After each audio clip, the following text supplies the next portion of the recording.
Hey guys, good morning and welcome to BMW's M driving tour. Behind us we have a lot of M cars and today we are going to be driving the new M3 and M4 on the track right here, and we will take you with us to show you the experience. Big thanks to BMW for inviting us on this amazing event, and let's see what these beasts can do on the track.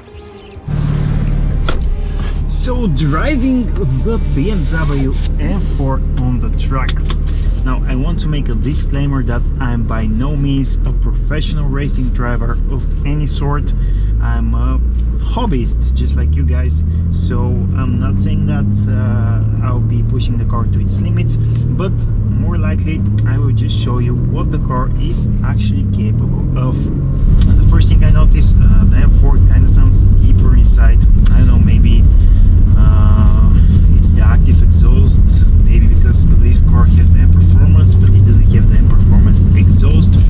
But let's see. Now first, the steering.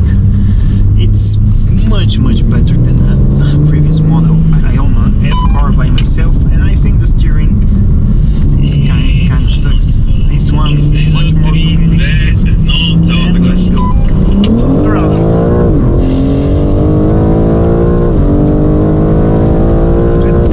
Wow, the 60. This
So overall, this was one of the coolest events our channel has ever been invited to. So we thank BMW for this opportunity, and for those wondering, the new M3 and M4 are amazing machines and the track is the place where they belong.